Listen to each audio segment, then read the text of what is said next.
शौनक जी को सुनाई, उसके बाद गौकर्ण जी ने धुंधकारी को सुनाई, फिर सनकादियों ने नारद जी को सुनाई, भक्ति महारानी को। ये कथा होती गई और उसके बाद यह कथा ये दास अनिरुद्ध परंपरागत वही भागवत ये दास अनिरुद्ध आप सभी को श्रवण कराने जा रहा है। सबसे पहली भागवत भगवान नारायण ने ब्रह्मा जी को सुनाई, ब्रह्मा जी ने अपने पुत्र नारद जी को सुनाई, नारद जी ने वेद व्यास जी को सुनाई, वेद व्यास जी ने सुखदेव जी को सुनाई, फिर सुखदेव जी ने संसार के किसी प्राणियों में पहला प्राणी परीक्षित को कथा श्रवण कराई। इस मृत्यु लोक में भागवत जी के सबसे प्रथम श्रोता थे श्री परीक्षित जी महाराज, जिन्होंने भागवत को संकल्पित सुना कि हमें 7 दिन में ही मुक्ति चाहिए। जिस व्यक्ति को 7 दिन में मरना हो उसे क्या करना चाहिए? 7 दिन की ही जिंदगी बची है, अब करें तो क्या करें? तब कहते हैं जिसे जल्दी मरना है, भाई देखो मौत तो हम सबके सिर पे मंडरा रही है, कब चले जाएं कोई नहीं जानता। इसलिए भगवान का ही चिंतन हम करते हुए अपने जीवन को आगे बढ़ाएं। भगवान कैसे हैं? अच्छा, आप लोगों ने कभी भगवान को देखा? मैया जी, आपने कभी भगवान को देखा? मैया जी, आपने कभी भगवान को देखा? मैया जी, आपने कभी भगवान को देखा? बोलो हाँ या ना। आप बताओ, आपने भगवान को देखा? आप बताइए, भगवान को आपने देखा? नहीं। मैया आप बताइए, आपने भगवान को देखा? बहुत सारे लोग कह रहे हैं नहीं देखा। अच्छा, आप लोग कह रहे हैं हमने भगवान को नहीं देखा, तो आज हम आपको भगवान का दर्शन करा दें? करा दें मैया जी? दर्शन करना चाहेंगे? अच्छा, देखिए हमारी बगल में बैठे हैं भगवान, ये देखिए, अच्छे से देखिए, बैठे ये भगवान। कौन है ये? कौन है ये? आपने बिहारी जी के दर्शन किया कि नहीं? अभी वृंदावन आए हो तो किया ना? तो बिहारी जी कौन है? कौन है बिहारी जी? भगवान। और आपसे पूछा जा रहा भगवान के दर्शन हुए? नहीं, हमने नहीं किया। तो बिहारी जी के दर्शन करने गए थे तो क्या देखा था? क्या देखा? इसका अर्थ यही हुआ कि आप लोग भगवान का दर्शन एक बार नहीं अनेक बार कर चुके हैं, लेकिन आप भगवान को भगवान मानने को ही तैयार नहीं है। यही तो विडंबना है। आप उसे पत्थर की मूर्ति समझे हैं। और याद रखना मेरी माँ, बिहारी जी कोई पत्थर की मूर्ति नहीं है, जगन्नाथ जी कोई लकड़ी के भगवान नहीं है, ये हमारे साक्षात भगवान है। इनमें कोई भेद कोई अंतर समझने की जरूरत नहीं है। प्रत्यक्ष ईश्वर हैं, ये प्रत्यक्ष भगवान है। अब रही बात आपके विश्वास की, यदि आप उन्हें पत्थर के रूप में देखते हैं तो वो सिर्फ एक पत्थर है, लेकिन आप उन्हें भगवान के रूप में देखते हैं तो वही भगवान है। मानो तो मैं गंगा माँ हूं, ना मानो तो बहता पानी। मानो तो ये गंगा है, नहीं तो पानी बह रहा है। ये सब विश्वास की चीजें हैं। ये कभी मत कहा करो कि हमने भगवान को नहीं देखा। ईश्वर यही है। ये जो मूर्ति है ना, अरे भगवान सबके पास नहीं आ सकते, पर भगवान मूर्ति के रूप में सबके पास हो सकते हैं। इसलिए ईश्वर ने ये सुविधा दे रखी, हम इस रूप में तुम्हारे पास होंगे। प्रत्यक्ष रूप में ईश्वर हमारे साथ नहीं हो सकते, लेकिन इस रूप में ईश्वर हमारे साथ हो सकते हैं। ईश्वर प्रत्यक्ष भी हमारे अंदर आत्मा के रूप में है, लेकिन वो बड़ी गहन बातें हैं, गूढ़ बातें हैं। वह ज्ञान प्राप्त करने के लिए बहुत पापड़ बेलने पड़ सकते हैं आपको। इसलिए सामान्य भाषा यह है कि ये भगवान हैं। यदि इनको भगवान मान लिए तो उस भगवान तक पहुंचने में देर नहीं लगेगी। क्योंकि विडंबना तो यह है, हम लोग मंदिर जाते कई बार हैं। कहाँ जा रहे हो? मंदिर। किससे मिलने जा रहे हो? भगवान से। लेकिन मंदिर से मिलकर आए, किसी ने कहा भगवान मिले ना साहब, हमने तो भगवान को देखा ही नहीं। तो फिर मंदिर टाइम पास करने गए थे, काहे के लिए गए थे? कौन है मंदिर में? कौन है मैया जी मंदिर में? तो आपने भगवान को देखा कि नहीं? हाँ, अभी आपका यही सिर ऐसे ऐसे हिल रहा था ना, इतने जल्दी आपका सिर ऐसे ऐसे होने लगा। ईश्वर को हमने देखा है, कई बार देखा है। कई बार भगवान आपकी मदद करने भी आए हैं, कई बार भगवान आपको रास्ता बताने भी आए हैं, लेकिन क्या करें, हमारी ये आंखें जो है ना पहचानती ही नहीं है ना। कई बार आपके जीवन में संकट आया तो उस संकट से उबारने के लिए कोई आया जो सही मार्ग बता के चला गया। कई बार आपके जीवन में बड़ा दर्द हुआ, शरीर बहुत दुखी हुआ, तब डॉक्टर के पास गए, कोई बढ़िया से डॉक्टर ने आपका इलाज कर दिया। ये डॉक्टर कौन था? वो रास्ता बताने वाला। जंगल में आप रास्ता भटक गए, अचानक कोई व्यक्ति आया, अरे फलानी दिशा में जाना है तो भैया यहाँ से चले जाओ। वो रास्ता बताने वाला कौन था? हर रूप में ईश्वर आएंगे तो कभी धनुष बाण लेकर और बांसुरी बजाते नहीं आएंगे मेरी माँ। भगवान हमारे और तुम्हारे रूप में ही आके हमारी तुम्हारी मदद कर जाते हैं। ईश्वर ही हम सब के रूप में है। हमें लगता है कि ये व्यक्ति है, पर वो व्यक्ति नहीं होता, व्यक्ति के रूप में ईश्वर होता है। हमें लगता है ये गुरु जी हैं, गुरु जी नहीं है, वह गुरु जी के रूप में भगवान ही है जो हमें सही मार्ग बता रहे हैं। ईश्वर ही हमें इस रूप में स्वीकार कर रहे हैं। एक छोटा सा दृष्टांत मैं रामचरितमानस का देके यह विषय पूरा करूं। जब हनुमान जी लंका गए, माता सीता अशोक वाटिका पर रो रही थीं, राम राम कहते हुए। हनुमान जी अशोक वाटिका के उस वृक्ष पर, अशोक के वृक्ष पर चढ़े थे। अभी हनुमान जी की सिया से भेंट नहीं हुई, अभी पेड़ पर चढ़े हनुमान जी और सीता उदास बैठी हैं। उसी समय रावण वहां आ गया। सुंदरकांड का ये प्रसंग है, आप सब जानते हैं। जब रावण वहां आया तो रावण ने सीता से कहा, ए मेरी तरफ देख सीता, एक बार बिलोक मम ओरा, देख मुझे। सीता माँ ने नहीं देखा। रावण को गुस्सा आया, तलवार निकाल ली रावण ने। और पता है सुंदरकांड में लिखा है, रावण सीता को मारने के लिए आगे बढ़ गया और हनुमान जी ऊपर से देख रहे थे। हनुमान जी को लगा मैं कूद जाऊं और माता सीता की रक्षा कर लूं, लेकिन हनुमान जी कूदने ही वाले थे कि उसके पहले रावण की तलवार किसने पकड़ ली? किसने पकड़ी थी? किसने? मंदोदरी ने पकड़ ली। रावण को रोका किसने? मंदोदरी ने। मंदोदरी ने हाथ पकड़ लिया।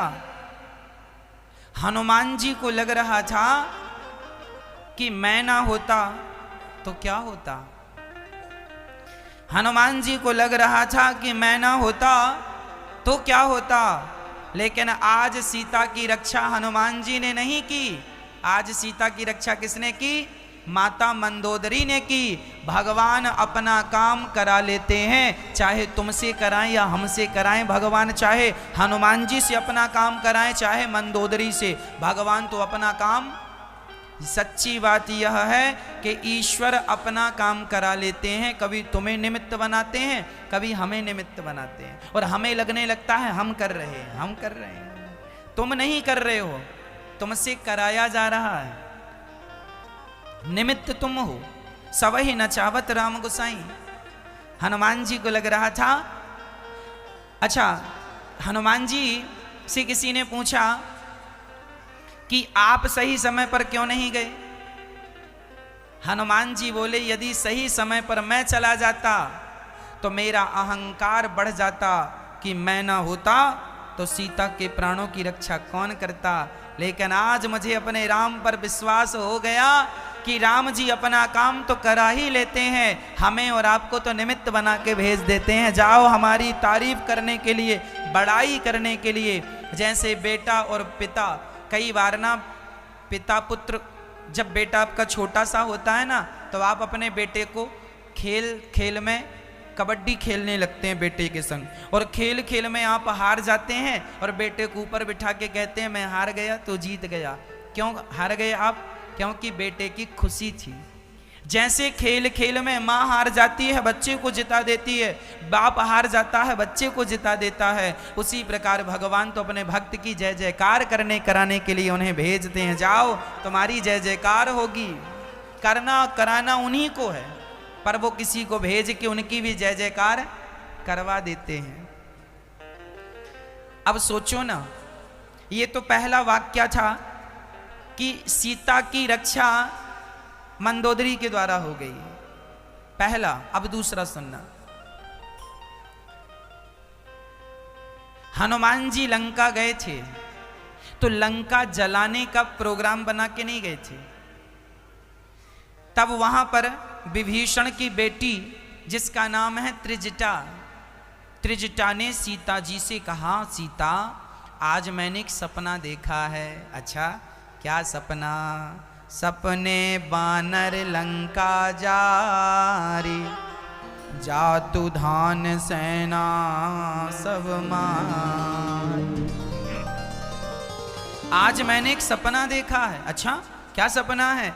आज मैंने सपने में देखा कि एक बंदर ने सारी लंका को जला दिया। हनुमान जी सुन रहे हैं अशोक वृक्ष से, अरे मेरा तो कोई प्रोग्राम नहीं है लंका जलाने का, शायद राम जी त्रिजटा से कहला रहे हैं हनुमान जी गए हो तो लगे हाथ फूक के ही आना। तो राम जी अपना काम किस किस से करा रहे हैं? राम जी ने अपना काम केवल हनुमान जी से नहीं कराया, राम जी ने अपना काम मंदोदरी से भी करवाया, त्रिजटा से भी करवाया, और तो ठीक अभी मैं सुनाऊंगा, राम जी ने अपना काम रावण से भी करवाया। कहाँ? वो भी सुनाता हूं, सुनो। अब हनुमान जी का प्रोग्राम सेट हो गया कि लंका भी जलाना है, क्योंकि ये कह रही है कि सपने में मैंने देखा है। तो हनुमान जी बोली अब चलो सपने में देखा, लगता है ये राम जी की आज्ञा है, तो आए हैं तो लगे हाथ निपटाते ही चले। हनुमान जी आगे गए। जब मेघनाथ हनुमान जी को पकड़कर रावण के सामने ले गया, तब रावण ने क्या किया? हनुमान जी को आज्ञा दी, अपने सैनिकों को आज्ञा दी, ऐ सैनिकों ये बंदर को मार दो। हनुमान जी बोले अब तो हम गए। तभी राम जी ने विभीषण खड़े हो गए वहां लंका में। ए विभीषण, नीति विरोध न मारे दूता। रावण से विभीषण जी कह रहे हैं, सुनो रावण, नीति कहती है कि दुश्मन के दूत को कभी मारना नहीं चाहिए, इसे मारो मत। कपि के ममता पूंछ पर, एक काम करो से कोई और दंड दे दो। देखो रावण हनुमान जी को मारने अपने सैनिकों को भेजा, तब राम जी ने विभीषण के मुंह से क्या कहवा दिया कि मारो मत कोई और। ये किसकी माया थी? ये कौन रच रहा है लीला? ये लंका में हनुमान जी की रक्षा हो रही है, कौन कर रहा है? राम जी कर रहे हैं। विभीषण ने कह दिया मत मारो, चलिए। अब हनुमान जी अपनी पूंछ को देखने लगे, चूमने लगे, चाटने लगे। रावण को लगता है बंदरों की ममता पूंछ पर होती है, इसलिए रावण ने आज्ञा दी, है भाई एक काम करो, इसकी पूंछ में जरा घी डालो, कपड़ा बांधो और जरा आग लगा दो। अब हनुमान जी समझ गए, वाह प्रभु, सारी व्यवस्था तो आपने ही कर दी, अब मैं कहाँ माचिस ढूंढता फिरता, मैं कहाँ कपड़ा और तेल ढूंढता फिरता। आपने अपना काम तो रावण के हाथ से करा दिया। रावण कह रहा इसकी पूंछ में आग लगाओ, जब तू आग लगाएगा तो फिर हम भी देखेंगे। तो राम जी ने अपना काम रावण से भी करवा लिया कि नहीं? पहले ही घोषणा हो गई थी कि लंका जलाना है। अब लंका जलाना तो था, पर लंका जलाने की कोई सामग्री नहीं थी ना, कैसे लंका में आग लगाए? आग तो होनी चाहिए। तो रावण ने आग की व्यवस्था करवाई कि नहीं? करवाई ना। तो ये व्यवस्था राम जी ही रावण के द्वारा करवा रहे हैं। सच्ची कहता हूं, राम जी का काम खुद राम जी कर लेते हैं, चाहे वो अपने दुश्मन से करवा दें या जमाने से करवा देते हैं। भगवान इसका अर्थ यही निकला कि तुम और हम जो कर रहे हैं वह मात्र निमित्त हैं। हमारा सारा काम ईश्वर ही कर रहे हैं, भगवान ही करा रहे हैं। किसी न किसी रूप में, हमारे प्रत्यक्ष या अप्रत्यक्ष रूप में ईश्वर ही हमारे साथ हैं।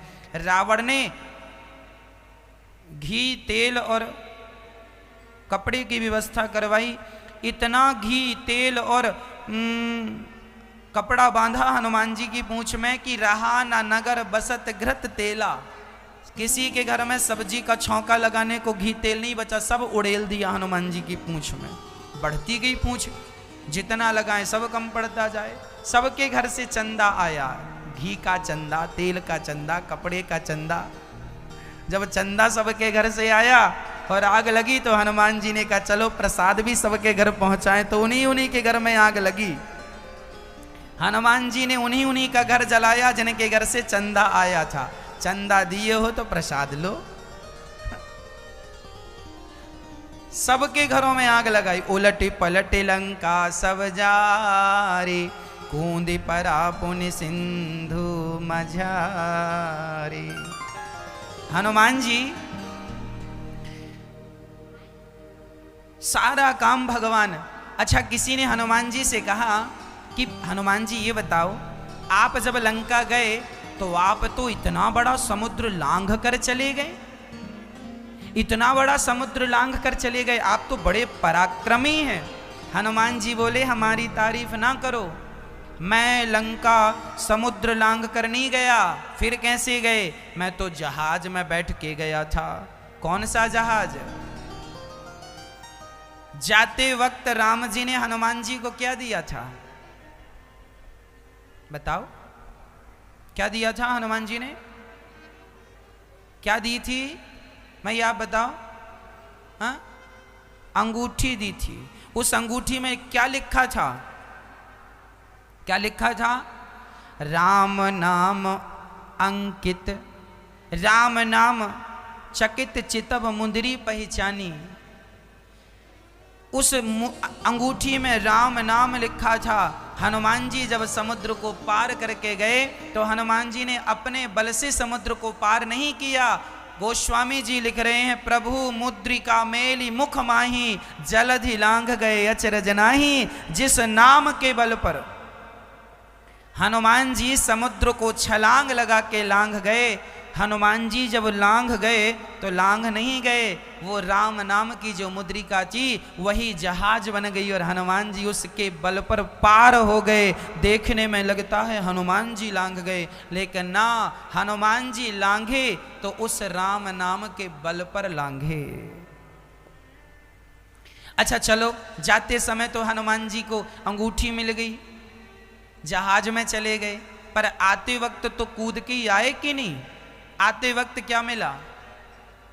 सीता जी ने आते वक्त क्या दिया था हनुमान जी को? क्या दिया था? चूड़ामणि उतारे तब दयाऊं, हरस समेत पवन सुत लयाऊं। हनुमान जी ने कहा, मां तू मोहि दीजे कछु चीन्हा, जैसे रघुनायक मोहि दीन्हा। आप हमें निशानी दीजिए, वह निशानी जैसे राम जी ने दिया। हनुमान जी ने सीता माँ का चूड़ामणि लिया, उस तरफ से आए थे तो राम जी की जहाज में आ गए, इस तरफ से गए तो माता सीता के जहाज में बैठ के चले गए। हनुमान जी का अपना कोई बल नहीं था, यह बल तो भगवान का बल था। भगवान हनुमान जी से काम कराना चाहते थे, सो हनुमान जी को सारा बल दे दिया। जिसको ईश्वर बल देते हैं वो भगवान के बल से सारा काम करता है, लेकिन अहंकार आने के कारण उसे लगने लगता मैं कर रहा हूँ, मेरे बल से हो रहा, मैं ये कर रहा हूँ, मैं ना किया करो, मेरा अपना कोई बल नहीं है। सबके बल सबई बलम बलिनाम चा परेशान। ईश्वर ही सबके बल हैं, भगवान ही हम सबके। और हमें लगता है हम ऐसे, हमने ये कर दिया, हमने, कई लोग तो बड़ी डींगे मारते हैं, हमने ये कर दिया साहब, हम ना होते तो ये ना होता, हम ना होते, अरे साहब तुम ना होते तो भी ये होता। ईश्वर तुम्हें ना सही किसी और को निमित्त बना लेते।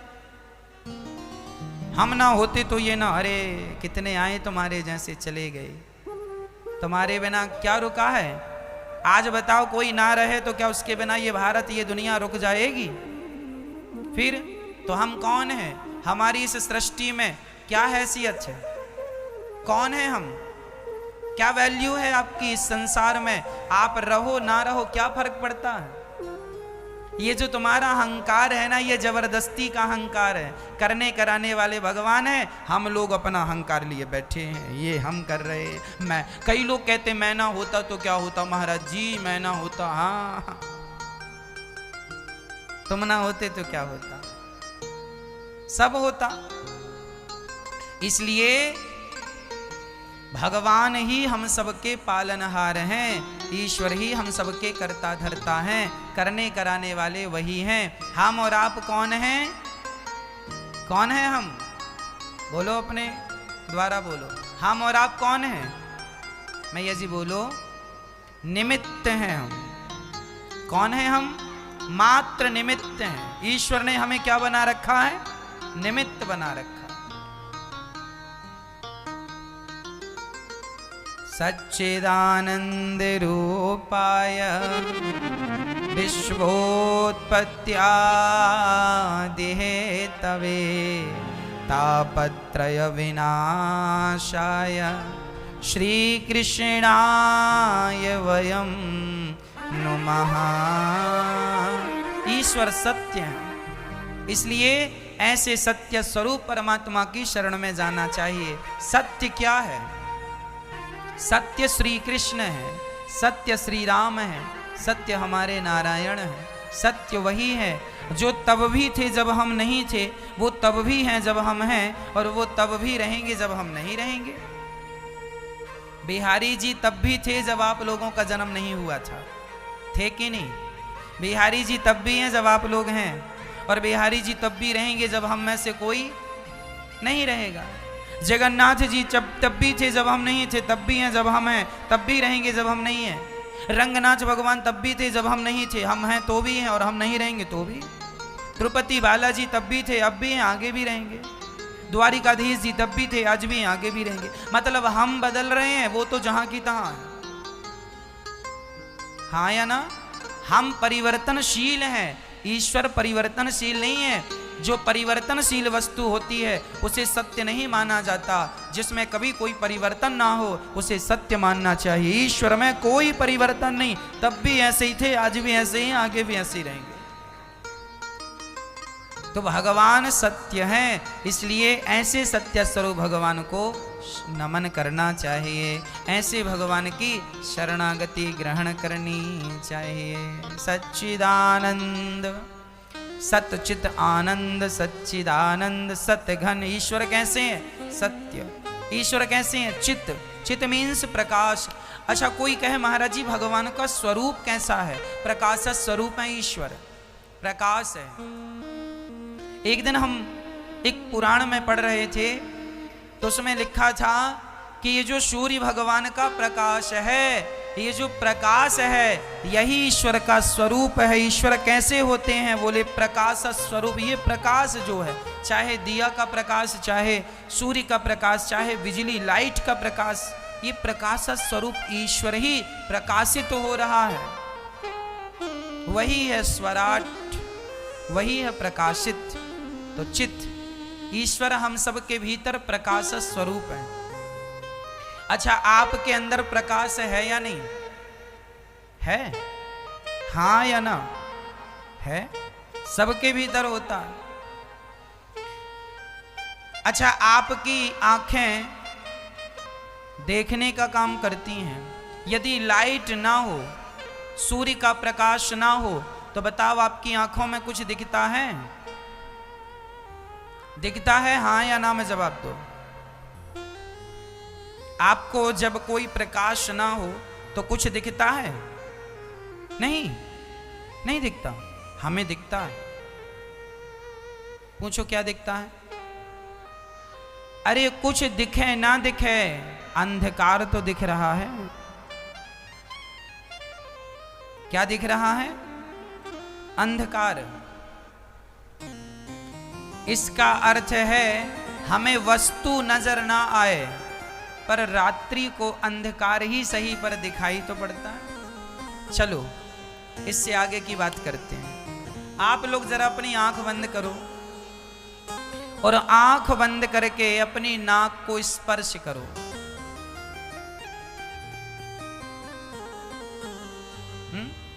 आपने तो आंख बंद की और फिर नाक का पता कैसे चल गया आपको कि नाक यहीं है?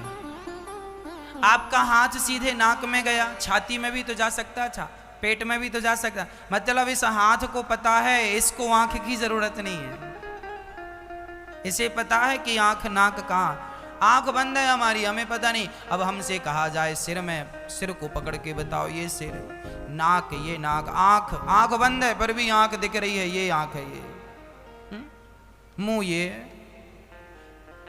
इसका मतलब यह है कि हमारे भीतर ऑलरेडी ईश्वर ने एक प्रकाश दे रखा है। वह प्रकाश है ज्ञान का प्रकाश।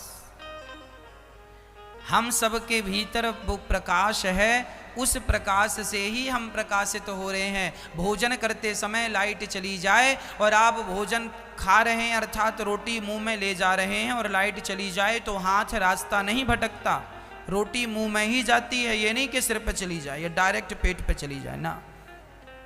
इसका अर्थ है कि आपको रास्ता बताने वाला कोई है।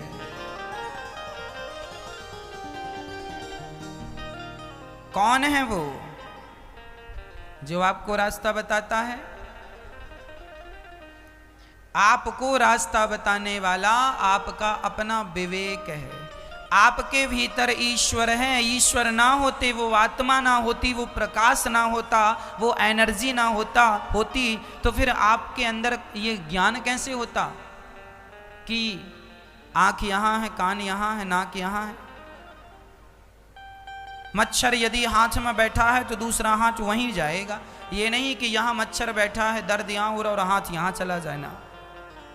कोई तो है ये ज्ञान आपके अंदर देने वाला, सही गलत का रास्ता बताने वाला। इस रूप में ईश्वर ही भीतर बैठे हैं भैया। ये जो तुम्हारे अंदर सही गलत का बोध है, यह बोध कराने वाला ईश्वर है। परमात्मा ही हमारी आत्मा, इसलिए वह कैसा है? चित्त, प्रकाश स्वरूप। और भगवान का तीसरा नाम है आनंद। ईश्वर आनंद स्वरूप है। इसलिए जब भी आपको आनंद आए समझ लेना ईश्वर आ रहे हैं। आप लोगों को आनंद आता है किस चीज में? खाने में, सोने में, संसार के तुच्छ से भोगों में। किसी को किसी में आनंद है, किसी को किसी में सुख है, सबका अपना अपना सुख है। लेकिन ये याद रखो कि संसार का कोई भी सुख आप ले लो, वह सुख क्षणिक सुख है, थोड़ी देर का है, ज्यादा देर नहीं चलता वो सुख, बहुत थोड़ी देर के लिए ही होता। रसगुल्ला तब तक ही सुख देते हैं जब तक पेट में भूख हो। पेट भर जाए फिर रसगुल्ला खाओ, सुख नहीं मिलेगा आपको। अरे भाई बस करो बस, अरे एक और खाओ ना साहब, अब खाएंगे तो जितने अंदर सब बाहर आ जाएंगे, अब नहीं। इसका मतलब रसगुल्ले में भी सुख, रबड़ी कितनी खाओगे? जब तक भूख है तब तक अच्छी लगती है, पेट भरा रबड़ी भी अच्छी नहीं लगती। संसार का कोई भी सुख उठा के देखो, थोड़ी देर का, क्षणिक है। परंतु कथा का सुख देखो, 3-3.5 घंटे आप लोग एक जगह बैठ के भगवान की कथा सुनते हैं। आज तक 3.5 घंटे तक आपको रेगुलर कंटिन्यू कोई भी सुख नहीं मिला। केवल कथा का ही सुख ऐसा है जो 3.5 घंटे एक जाई मिलता, नॉन स्टॉप सुख मिल रहा है आपको, आनंद मिल रहा, सुख मिल रहा है। यह जो सुख है यह संसार में ढूंढ लो, कहीं मिलने वाला नहीं। क्यों नहीं मिलता? है ही नहीं। अब जो है ही नहीं आप उसे ढूंढ रहे हैं। इसलिए सुख कहाँ है? भगवान के चिंतन में, भगवान की कथा में, भगवान के कीर्तन में। इसलिए अपने आप को भगवान से जोड़ दोगे तो सुख मिलता रहेगा। नहीं संसार में तो देखो सिवाय दुख के, दुखालयम, संसार का नाम है दुखालय। जो व्यक्ति संसार से सुख चाहता है वह व्यक्ति मूर्खता ही कर रहा है, इससे ज्यादा कुछ नहीं। जो है नहीं वो क्या मिलेगा? हाँ,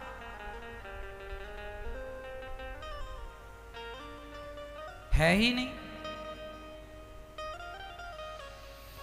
तो भगवान आनंद के सागर हैं। एक गुरुजी से एक चेले ने कहा, गुरुजी हमें भगवान से मिलाओ। गुरुजी बोले, कल आ जाना सवेरे 10 बजे। चेला बढ़िया तैयार होके आया, गुरुजी मिलाओ भगवान से। गुरुजी ने कहा, यह झोला पैक किया है मैंने, चल। चेले ने झोला सिर पे रखा, चल पड़ा। चलते चलते 1 किलोमीटर चला, 2 किलोमीटर चला, 3 किलोमीटर चला, थक गया। गुरुजी अभी और कितना चलना है? गुरुजी ने कहा, बेटा ये जो पहाड़ दिख रहा है ना आगे, ये पहाड़ के उस तरफ चलना है, पूरा पहाड़ चढ़ना है फिर उतरना। अब वो बोला, गुरुजी आपके झोले में क्या भरा है? मैं चल तो सकता हूं पर ये झोले का वजन बड़ा कष्ट दे रहा है, थका देता है ना। गुरुजी क्या है इसमें? गुरुजी ने कहा, बेटा कोई काम की चीजें नहीं भरी, सब फिजूल भर रखा हमने, सारा कचरा भर रखा है। अरे गुरुजी तो कचरा ढोने की जरूरत क्या है? तो गुरुजी ने कहा, तू क्या चाहता है? गुरुजी इसमें जो भरा है यदि मतलब का ना हो तो मैं इसे फेंक दूं। गुरुजी ने कहा, तेरी मर्जी, तू लेके चल रहा है, तुझे फेंकना है फेंक दे, और लेके चलना है तो लेके चल। ना गुरुजी मैं थक गया हूं, अब लेके चला नहीं जाएगा। वो पूरा सामान जो व्यर्थ का भरा था उसने पूरा सामान फेंक दिया, और जब फेंका तो अंगड़ाई लेता हुआ बोला, गुरुजी आनंद आ गया। गुरुजी बोले, बेटा मिल गए भगवान, चल वापिस। अरे गुरुजी कहां भगवान? गुरुजी ने कहा, अभी तुझे क्या आया? आनंद आया। तो इसके पहले आनंद क्यों नहीं आया? बोले, मेरे सिर पर यह झोला रखा था व्यर्थ का, इसलिए आनंद नहीं आया। जब मैंने इसे फेंका अपने आप आनंद आ गया। आपके जीवन में भी जब तक आपके सिर पे परिवार की जिम्मेदारियों का बोझ होता है तब तक आपके जीवन में आनंद नहीं होता। इसलिए सारी जिम्मेदारियों को उठा के भगवान के चरणों में डाल दो, फिर देखो उसी दिन से आनंद ही आनंद होगा। आप लोग भी आनंदित नहीं रहते, आप लोग भी सुखी नहीं रहते। कारण क्या है? कारण सिर्फ इतना है कि आप लोग जबरदस्ती बोझा सिर पे लिए चल रहे हैं। आपने बोझा लिया है कि नहीं? काहे का बोझा? जिम्मेदारियों का बोझा। जैसे गधा ढोता रहता है ना, ऐसे हम लोग ढोते रहते हैं। अच्छा, आप लोगों की कंधे में बोझा है कि नहीं? इसलिए बोझा अपने कंधे में ना रखो। फिर कहां रखे महाराज? सब कुछ उठा के भगवान के चरणों में रख दो। जब भगवान के चरणों में रख दोगे तो फिर भगवान अपनी जिम्मेदारी से चलाएंगे। तुम जबरदस्ती क्यों अपने सिर पे रखे हो? भगवान तो एक उंगली से गोवर्धन को उठा लेते हैं। यदि पहाड़ को उठा सकते हैं तो क्या तुम्हारी छोटी सी जिम्मेदारी का पहाड़ भगवान नहीं उठा सकते? भगवान कहते हैं, तुम दो अपना परिवार हमें, अर्थात तुम सब टेंशन हमें दे दो और तुम निश्चिंत हो जाओ। निश्चिंत होके अपना व्यापार करो, अपना बिजनेस करो, अपना कारोबार करो, परिवार का पालन करो। जिम्मेदारियां हम उठा लेंगे, तुम केवल अपना कर्तव्य करते रहो। कर्मण्येवादी कारस्ते, कर्म करते रहो, बाकी टेंशन मत लो। आप लोग टेंशन ले लेते महाराज जी, अब क्या होगा, अब क्या होगा, अब क्या होगा। अब वही होगा, हुई है सोए जो राम रचि राखा, को करि तर्क बढ़ावहि सा। अब क्या होगा? आप लोग यही तो सोचते हैं, अब क्या होगा, अब नुकसान हो गया महाराज जी, अब लॉकडाउन लग गया महाराज जी, नुकसान हो, अब क्या होगा। अरे भाई थोड़ा सा धैर्य रखो, सब अच्छा होगा। बिहारी जी सब अच्छा करेंगे, सब अच्छा होगा। आज आप यदि पहले आप यदि लाख रुपए कमाते थे तो आप अब 2 लाख रुपए कमाएंगे। बस धैर्य रखिएगा, मेहनत जारी रखिएगा, ईश्वर पर विश्वास और अपनी मेहनत आपकी मेहनत और आपका ईश्वर के प्रति विश्वास, ये दो चीजें आपको सफल बनाती हैं। यदि विश्वास डगमगाया तो मेहनत कितनी भी कर लो व्यक्ति सफल नहीं होता, पर मेहनत के साथ यदि भगवान के चरणों में विश्वास है तो कहते हैं कुछ काम मेहनत करती है, कुछ काम कृपा कर देती है। कृपा क्या है? आप जब मैं स्कूल जाया करता था साइकिल से जाया करता था, 10 किलोमीटर दूर गांव से स्कूल था, 9 किलोमीटर, तो वहाँ हम साइकिल से जाते थे। तो आपने भी कई बार साइकिल चलाई होगी तो आपको पता होगा, कई बार हम साइकिल चलाते हैं ना तो हवा सामने से आती है, और जब हवा सामने से आती है ना तो साइकिल में कितना भी पैडल मारो बढ़ती ही नहीं, स्लो चलती है, कम चलती है। 4 पैडल मारोगे तो 1 पैडल की साइकिल आगे बढ़ेगी, क्योंकि हवा सामने से है। और कई बार हवा पीछे से होती है, और पीछे से होती है ना तो 1 पैडल मारो साइकिल भागती जाती है, मजा आता चलाने में, खूब तेज चलती है, ऐसा लगता कार चला रहे हैं। फिर हवा सामने से होती है साइकिल नहीं चलती, पीछे से होती है तो कम पैडल मारने में ज्यादा चलती है। उसी प्रकार जब ईश्वर आपसे नाराज होते हैं, अर्थात जब आप ईश्वर की शरणागति ग्रहण नहीं करते, जब आप भगवान को अपने आप को भगवान के चरणों में नहीं सौंप दे, जब ईश्वर विपरीत होता है तो कितनी भी मेहनत करो कामयाबी नहीं मिलती। पर जब ईश्वर अनुकूल होते हैं तो ईश्वर अनुकूल होकर पीछे से धक्का लगाते हैं, हम थोड़ा पैडल मारते हैं साइकिल बहुत तेज चली जाती है। कुछ हमारी मेहनत है, कुछ ईश्वर की 50-50 है, 50 आपकी मेहनत और 50 ईश्वर की कृपा। इसलिए कहा करता हूं कि भगवान कहते हैं अर्जुन ने जब गांडीव रख दिया महाभारत में, मैं नहीं करूंगा, युद्ध नहीं करूंगा। क्यों नहीं करेगा? ये हमारे रिश्तेदार हैं, इन पर हम बाण चलाएं क्या? इनको मार देना पाप लगेगा हमें। अपने रिश्तेदारों के, अपने गुरु जी के, पितामह जी के, अपने भाइयों के रक्त से हम सिंहासन को रंगना नहीं चाहते। भगवान ने कहा पागलों की तरह बातें ना किया, पागलों की तरह बातें ना करो अर्जुन। फिर क्या सही बात है? तब भगवान ने कहा तू रणभूमि में खड़ा है और तू क्षत्रिय है, और क्षत्रिय का कर्म होता है युद्ध करना। युद्ध कर, ये मत देख के तेरे रिश्तेदार हैं, तेरा बाण चलाना ही तेरा धर्म है। युद्ध क्षत्रिय का धर्म है, युद्ध करना। चला अपना बाण, और ये ना सोच के इन्हें तू मारेगा, तू नहीं भी मारेगा तो भी इनकी मौत आ गई है, ये मरेंगे इसी समय। तू ना सही, भगवान तो भगवान है, अभी तुझे निमित्त बना रहे हैं, तू ना सही किसी और को निमित्त बना देंगे। इसलिए तुम अपना कर्म करो, ईश्वर अपना काम करेंगे। अर्जुन ने सिर्फ बाण चलाए थे भक्तों, और जो बाण अर्जुन ने चलाए ना वो तो आगे जाके गिर जाते थे। उन बाणों को शक्ति प्रदान करने का काम भगवान श्री कृष्ण का सुदर्शन किया करता था। ये काम सुदर्शन चक्र का था। सारा महाभारत भगवान कृष्ण ने लड़ा और जीता, पर भगवान ने ना हाथ लगाया ना पांव लगाए और महाभारत जीत गए, अर्जुन को निमित्त बना दिया। तू अपना कर्म कर, तू कर्म करता रहेगा, मैं सपोर्ट करता रहूंगा। भगवान भी उन्हीं का सपोर्ट करते हैं जो व्यक्ति अपना कर्म ईमानदारी से करता है। आप अपनी मेहनत करो, ईश्वर आपका सपोर्ट करेंगे। अब कर्म आप ना करो तो ईश्वर की कृपा पर नहीं होगी। इसलिए भगवान की कृपा होती है पर उन्हीं पर होती है जो अपना कर्म करते हैं। इसलिए कर्म करते हुए अपने आप को भगवान के चरणों में समर्पित कर दो। जो भगवान के हो गए हैं, अर्जुन भगवान के हो गए तो भगवान ने अर्जुन के पक्ष से युद्ध किया। दुर्योधन भगवान का नहीं हो सका, इसलिए तो भगवान दुर्योधन के पक्ष से युद्ध नहीं किए थे।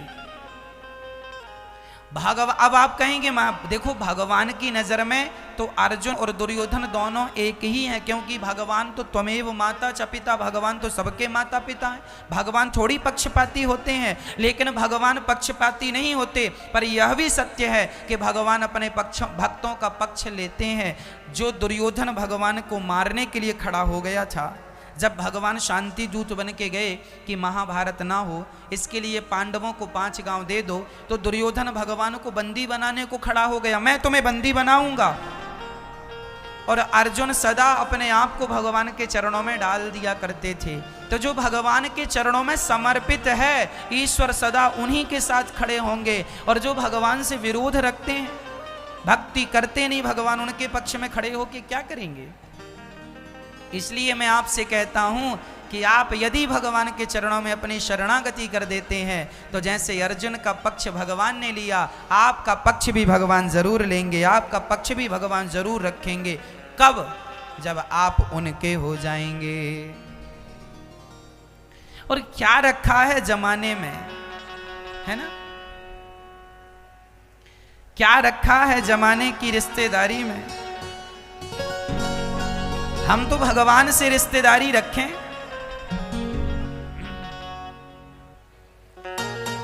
क्या रखा है ऐसी रिश्तेदारी में,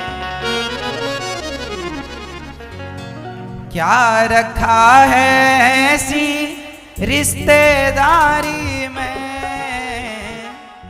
हमें रख लेना मेरे श्याम तेरी दरबारी में।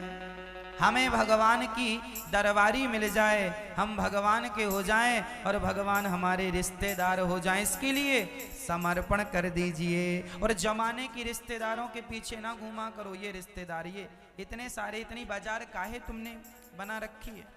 ये फौज किसी काम की नहीं है जो तुमने बना रखी है। इसलिए रिश्तेदारी ज्यादा लोगों से ना हो, यदि है तो भगवान से रिश्तेदारी होनी चाहिए। और सच्ची बताऊं, यही हमारे अपने रिश्तेदार हैं। त्वमेव माता च पिता त्वमेव बन्धुश्च सखा त्वमेव। हमारे रिश्तेदार कौन है? त्वमेव माता, भगवान ही हमारी माता है ना, पिता है। लेकिन हम उन्हें अपना मानती नहीं, कहती नहीं कि हमारे, हम जमाने के पीछे भाग रहे हैं, ये हमारा है, ये हमारा है। पड़ोसी रोने लगा, पूछा भाई क्या हुआ? बोले हमारे मामा के भांजे के, बुआ के नाती के विवाह में हमें नहीं बुलाया, इसलिए रो रहे हैं। कुछ लोग इतने दूर की रिश्तेदारियां रखते हैं।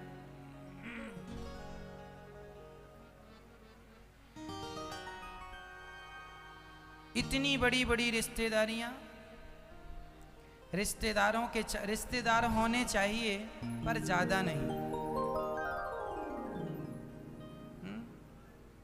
भगवान सच्चे रिश्तेदार हैं। इसलिए ईश्वर आनंद के सागर हैं। यदि आनंद मिलेगा, सिर्फ भगवान के भजन में आनंद मिलेगा। भगवान विश्व की उत्पत्ति, पालन, संहार करते हैं, सारे दुखों को दूर करते हैं। ऐसे भगवान श्री कृष्ण को राधा सहित हम नमस्कार करते हैं। बोलिए कृष्ण कन्हैया लाल की जय। जय जय श्री राधे। यम प्रव्रजन्त मनुपेतमपेत कृत्यं द्वैपायनो विरह कातर्या जुहाव। पुत्रेति तन्मयतया तर्वोऽभिनेदुस् तं सर्वभूतहृदयं मुनिमान् तोष्मि। सुखदेव भगवान का जन्म हुआ और जन्म लेते ही सुखदेव जी जानने लगे। अच्छा, वैराग्य कब ले लेना चाहिए? संसार की ममता कब हटा देनी चाहिए? सुखदेव भगवान जी कहते हैं जन्म लेते ही संसार की ममता हटा दो। ये ममता हमें केवल कष्ट देती है, ये ममता केवल हमें दुख देती है। ये संसार की ममता शुरू में बहुत अच्छी लगती है। आपको कभी खुजली हुई कि नहीं? खुजली को खुजलाने में बड़ा अच्छा लगता है। हुई होगी तो अनुभव होगा, हुई नहीं तो क्या। वैसे सबको कभी ना कभी हो जाती है, जानते सब हैं। खुजली को खुजलाने में बड़ा सुख मिलता है, खुजलाने में अच्छा लग रहा, लेकिन अभी इसके बाद जो जलन होगी वो ज़्यादा दर्दनाक होती है। हाँ या ना? खुजलाने में आओ तो लगता खुजलाते ही जाओ, बड़ा मजा आ रहा है, सुख मिल रहा है, लेकिन उसके बाद जो जलन होती है ना, दर्दनाक होती है। उसी प्रकार ये संसार में रिश्तेदारी बनाने में बड़ा सुख मिलता है, निभाने में भी बड़ा सुख मिलता है, खाने पीने मौज मस्ती में बड़ा सुख मिलता है, लेकिन ये जो सुख है ना, ये खुजली की तरह भी बड़ा सुख मिल रहा है। इसके बाद अभी जलन भी होगी, कष्ट भी मिलेगा, लेकिन हम लोग ना उस कष्ट को देखते ही नहीं हैं। हमें तो सुख में ही माया ने उलझा रखा है, इसलिए ये भगवान की माया है। देखो, आप लोगों को मैं एक बात पते की कह दूं, आप लोग उलझा ना करो संसार में। बेटा बेटी नाती पोता परिवार के बीच में रहना बुरा नहीं है, सबके बीच में रहो, पर सबके बीच में रह करके इन सब से मन को हटा के रखो। मन भगवान के लिए रखना, मन इनमें लग जाएगा तो ये तो क्या है, क्या करेंगे? तुम हॉस्पिटल में जाओगे तो ये भोजन लेके पहुंच जाएंगे, दवाई का बिल दे देंगे, इलाज करा देंगे। दर्द तो तुम्हें होगा और भोगना तुम्हें पड़ेगा। हमारे दर्द को हम ही भोगते हैं। जमाने के लोग इलाज करा सकते हैं, पैसे की मदद कर सकते हैं, भोजन पानी की मदद कर सकते हैं, पर जो दर्द है वो तो हमें ही भोगना पड़ेगा। मैया, हो गई बात? अच्छा, थोड़ी और पंचायत कर लो।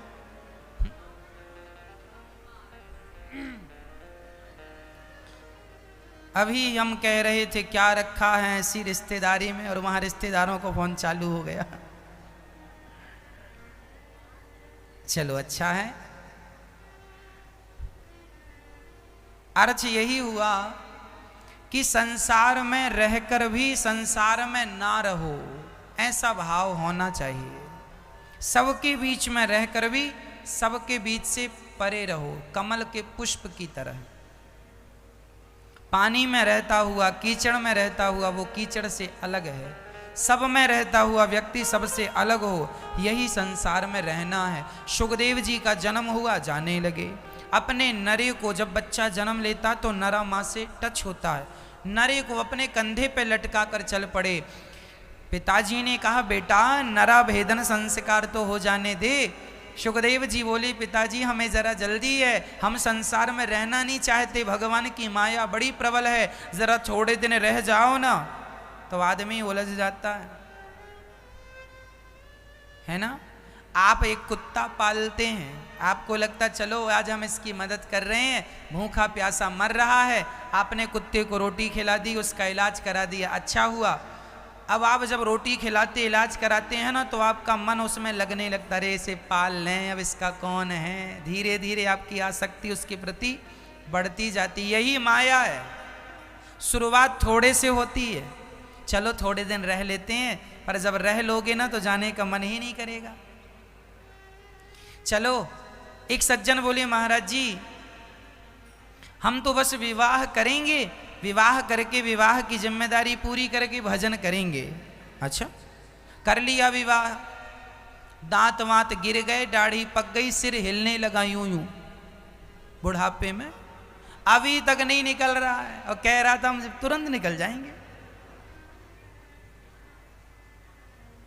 बेटे हो गए, बेटों के बेटे हो गए, अभी उसके बेटे के बेटे की तैयारी है, और ये अभी तक कह के आए थे जल्दी निकल जाएंगे, अभी तक फंसे पड़े हैं। एक बार आदमी उलझ जाए तो फिर उलझता ही चला जाता है। ये भगवान की माया मकड़ी के जाल जैसी है, जो एक बार फंसता। इसलिए कहता हूँ, आप लोग समझदार हैं, जो फंसे हैं उन्हें फंसे रहने दीजिए।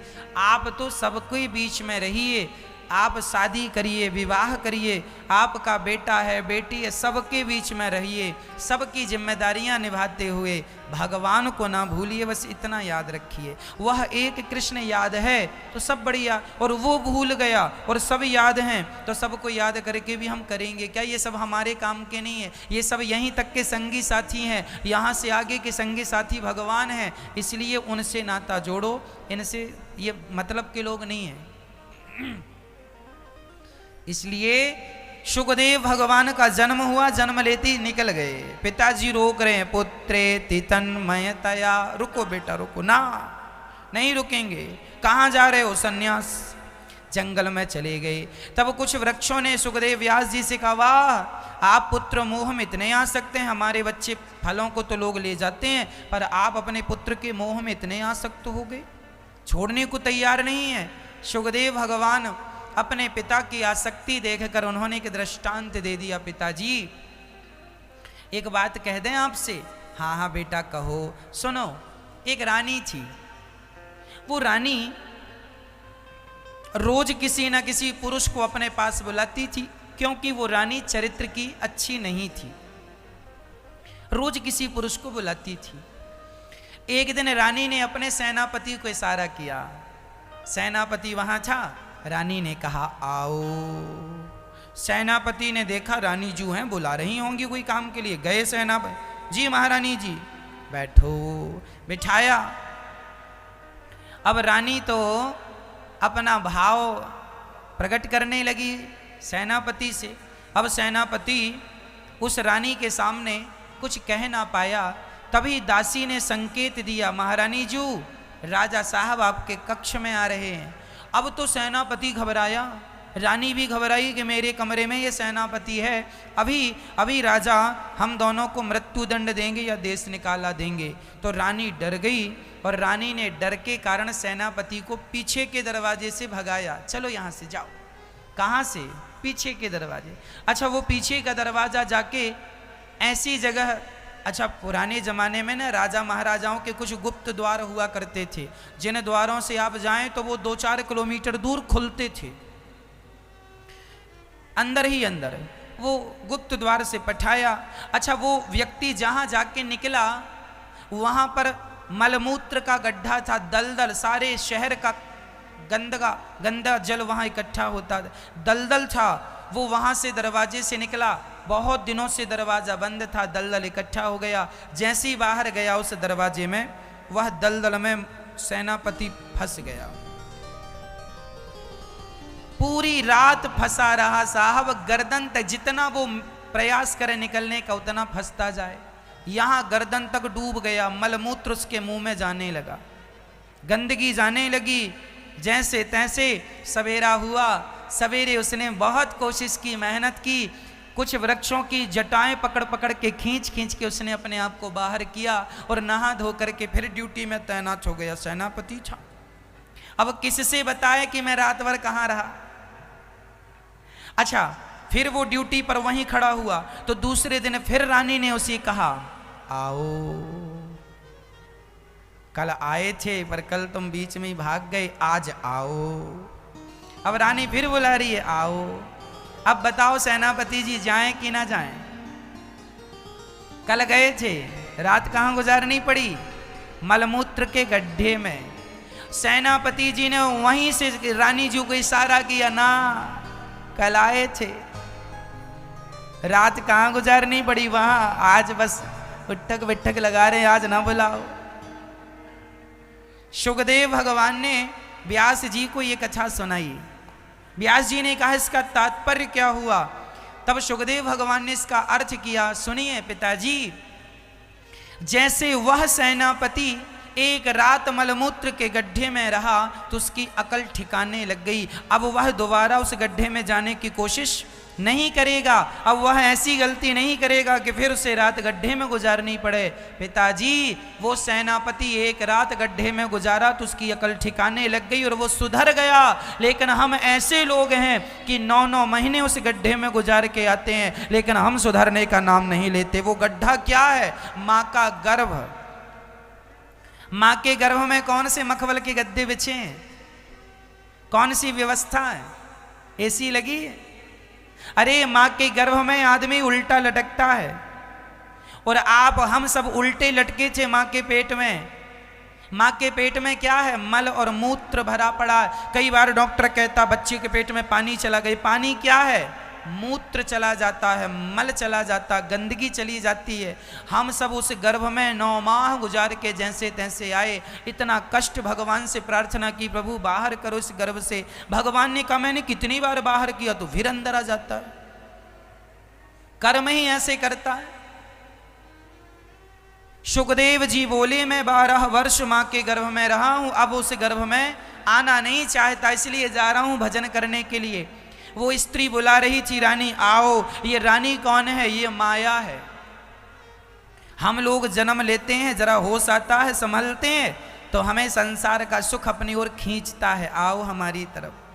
पत्नी अपनी ओर खींचती है, बेटा अपनी तरफ खींचता। बेटे का मोह, बेटे की मोह ममता, पत्नी की मोह ममता, पति की मोह ममता, पैसों की मोह ममता, काम धाम की मोह ममता, पद प्रतिष्ठा की मोह ममता। ये सब रानी वही रानी है जो बुलाती आओ आओ आओ, और हम चले जाते हैं और फिर उसी गड्ढे में चले जाते हैं।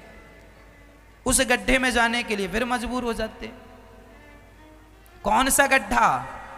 माँ के गर्भ का गड्ढा। यही वो गड्ढा है जहां व्यक्ति 9 माह रहता है, बड़ा कष्ट पाता है, फिर भी ऐसे कर्म करता। इसलिए कहता हूं आप ऐसे कर्म ना करो कि उस गड्ढे में जाना पड़े। ये जन्म और मृत्यु का पहिया चल रहा है। ये मौत, जन्म, मृत्यु, पुनरपि जननम पुनरपि मरणम पुनरपि जननी जठरे शयनम। यदि इस जन्म और मृत्यु के चक्र से बचना है, माँ के गर्भ से बचना चाहते हो, तो भगवान की शरण में चले जाओ। भगवान तुम्हें सदा सदा के लिए जन्म और मृत्यु के कुचक्र से बचा लेंगे। अच्छा, कबीरदास जी कह रहे हैं चलते चक्की देख कर दिया कबीरा रोय, 2 पाटन के बीच में साबुत बचा न को। ये चलती चक्की क्या है? ये चक्की है जन्म, और चक्की में 2 पहिया होते हैं। एक पहिया है जन्म का, एक मृत्यु का। हर आदमी जन्म और मृत्यु में पिस रहा है। आपका क्या हुआ? जन्म। अभी जन्म हुआ ना, कुछ दिन बाद मर जाओगे। फिर क्या होगा? फिर जन्म होगा। फिर क्या होगा? फिर मर जाओगे। फिर जन्म होगा। फिर क्या होगा? फिर मर जाओगे। फिर जन्म। फिर कब से हो रहा है? अनादि समय से, कोई गिनती नहीं है कब से हो रहा है। कई बार आपने जन्म लिया, जन्म लो मर जाओ, जन्म लो मर जाओ, जन्म लो, पुनरपि जननम पुनरपि मरणम पुनरपि जननी जठरे शयनम। बार बार क्या करें कि बच जाएं? कबीर जी रोने लगे। चलती चक्की देख कर दिया कबीरा रोय। कबीर जी रो रहे हैं। कबीर जी को रोता देखकर, कबीर जी का एक बेटा था, नाम था कमाल। कबीर जी के बेटे का नाम, कबीर जी जुलाहे थे, कमाल बेटे का नाम था। इनकी बेटी का नाम था कमाली। कमाल, कमाली। तो कमाल नाम का बेटा था। जब वो अपने पिता कबीर जी को रोता हुआ देखा, तो कबीर जी से कहा पिताजी क्यों रो रहे हो? बोले बेटा चलती चक्की देख कर दिया कबीरा रोए, 2 पाटन के बीच में साबुत बचा। तुम भी और हम भी कोई साबुत बचने वाला नहीं है। तब कमाल ने कहा कबीरदास जी से पिताजी मत रोइए, एक उपाय है मेरे पास। क्या? बोले चलते चक्की चलने दे, पिस पिस आटा होए, कीले माही जो रहे बाल न बांका होए। चक्की में एक खूंटी होती है, खूंटा कुछ भी कहो, एक लकड़ी होती है, उसके बीच में दूसरा पहिया रखा जाता है। यदि कोई गेहूं का दाना उस एक कील के पास चला गया, तो कितनी भी चक्की चले उस दाने को नहीं पीसती जो एक कील के पास चला जाता है। आपने गांव के जमाने की चक्कियां देखी हैं? हमने तो देखी भी हैं और पीसी भी हैं। तो वो दाना वहां एक कील के पास चला जाए तो कितनी भी चक्की चले वो दाना नहीं पिसता। तो कमाल कहता है पिताजी, जो एक भगवान की शरण में चला जाता है वह जन्म और मृत्यु के चक्र से पिसने से बच जाता है। इसलिए उस एक परमात्मा की शरणागति समझदारी से ग्रहण कर लो, यही आपकी और हमारी समझदारी है। नहीं तो ये जो अवसर आज मिला है मनुष्य का शरीर, अब कब मिलेगा इसकी कोई गारंटी नहीं। बड़े भाग्य मानुष तन पावा, सुर दुर्लभ सदग्रंथन गावा। बड़े भाग्य से ये मिला है मेरी माँ, इस शरीर से भगवान को प्राप्त कर लेना और आप जन्म और मृत्यु से अपने आप को बचा लेना, इसी में आपकी सबसे बड़ी समझदारी है। भगवान ने तुम्हें कुत्ता बिल्ली नहीं बनाया, मनुष्य बनाया है। इसलिए बनाया है कि तुम जन्म और मृत्यु से बच सको मनुष्य का शरीर पाकर। यदि इस शरीर को पाकर ना बच पाओगे तो फिर कभी नहीं बच पाओगे। मनुष्य का शरीर पाकर ही जन्म और मृत्यु से बचा जा सकता है, नहीं फिर अगले जन्म में कुछ बन के आओगे, फिर अगले जन्म में कुछ बन के आओगे, फिर कुछ।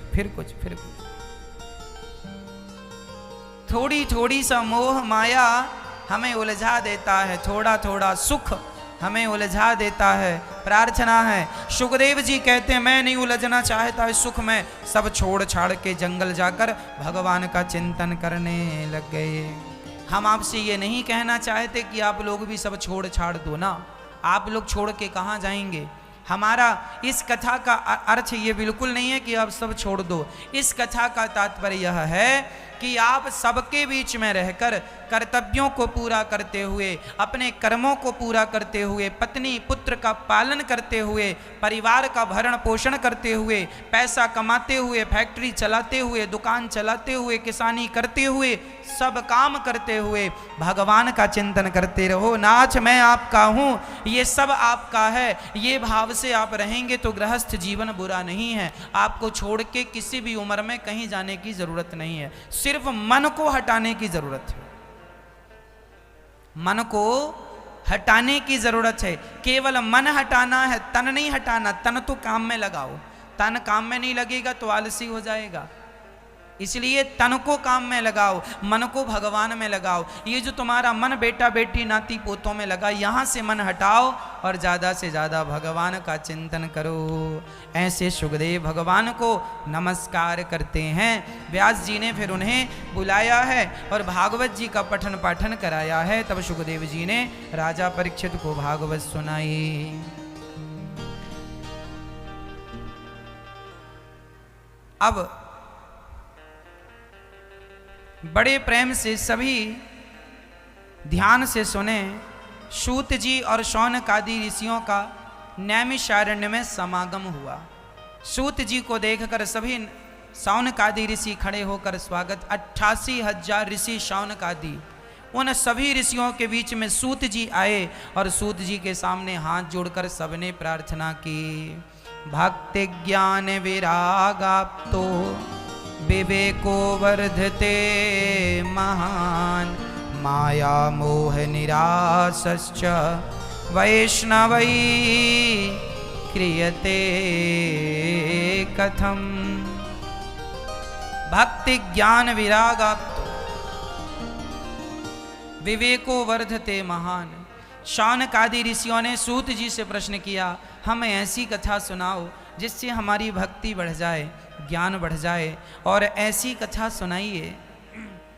कृष्ण प्राप्ति करम शाश्वत साधनम तद्वदाधुना। ऐसी कथा सुनाइए कि कृष्ण की प्राप्ति हो जाए। अच्छा, इस कली काल में आप यदि भगवान को पाना चाहते हैं तो इस कली काल में एक ही उपाय है, केवल भागवत ही ऐसी हैं जो हमें कृष्ण की प्राप्ति करा सकती हैं, दूसरा कोई साधन नहीं है। इसलिए हम सभी भागवत का आश्रय लें।